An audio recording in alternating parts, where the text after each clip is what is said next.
We're probably going to be very brief with me because as there is very few questions for this important seat. My name is Jose Preciado and I'm a candidate for County Board of Education, District 2. I chose to run for this particular seat for the following reasons. The first and most important is I hope many of you were shocked when the governor announced in his budget proposal a $4 billion cut to our schools. I became disappointed because I, in my professional career, get to work in the school sides as a representative of San Diego State University with classroom teachers. And I know what happens when you have discussions about shutting down programs, discussions about pink-slipping teachers, discussions about not having the same resources you have this year to work with next year. And so I became a bit dismayed, and I said, yes, it is critical for me to run for this seat because one of the primary roles of County Board of Education is to serve as an advocate for public education in this region. I firmly believe that that is a role I can undertake. I've been a community activist for over 10 years. I've been engaged in improving this community for everyone. And I think that in that role on the County Board of Education as one of its members, I will be able to be an advocate for public education. I graduated from, I was promoted from Nestor Elementary, from Southwest Junior and Southwest High School, and I graduated from San Diego State. I'm an active member of my community. I vote, I pay my taxes. I am the kind of outcome that you will expect, and we should expect, from public education. And I'm now a homeowner. I think I'm doing the very things that we have come to rely in this society that public education can do, and that's show a vehicle to reach the American dream. And that's why I'm running for this particular seat. Thank you. Oh, I better look at Earl or else I'm never going to see its red. All right, now, would you explain your top 3 issues and what you would do to address them if elected? You have 2 minutes. Thank you. The 3 principal issues that concern me with education right now is there is an achievement gap. This achievement gap may sound like a buzz term or a buzz expression, but we have students in great quantities who are going through the same educational system, sometimes being presented with the same curriculum, and their outcomes, that is, their grades and their performance on standardized tests, is different.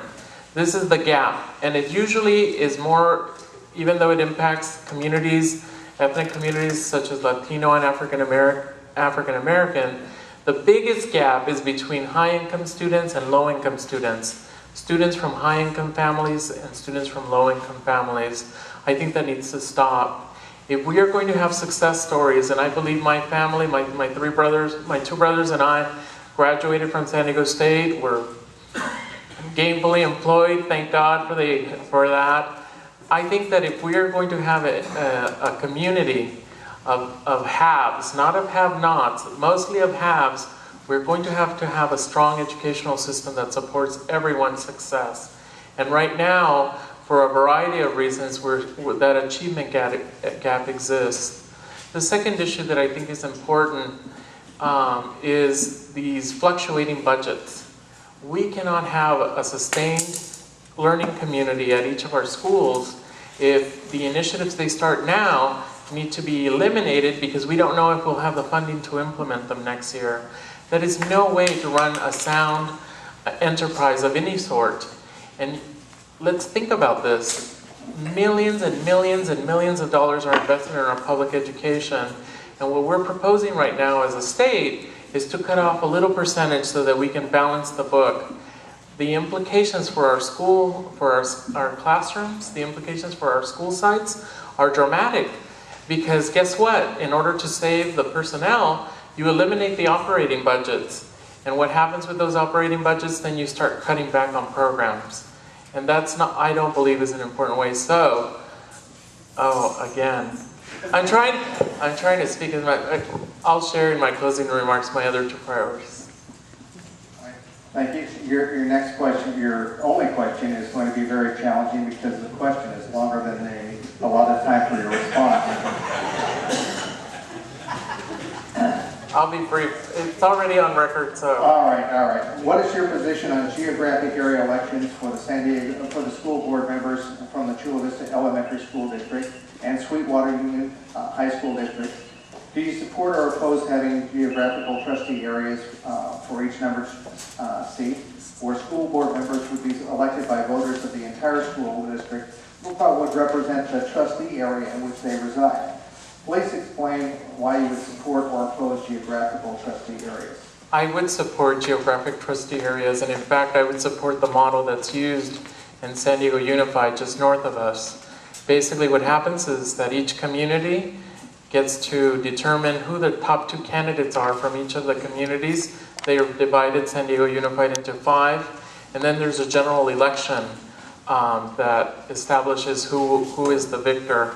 There's a primary and a general, enough time to vet all candidates, enough time to understand what the issues are.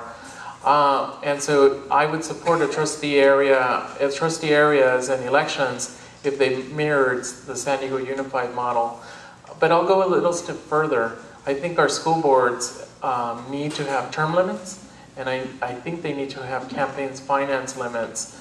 Right now, if you believe it or not, any school board has no limits.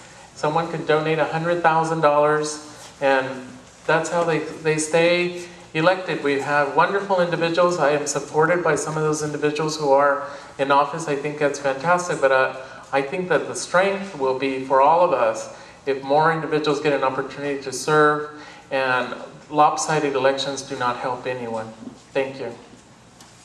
All right, thank you. And now would you give us your 2-minute closing remarks?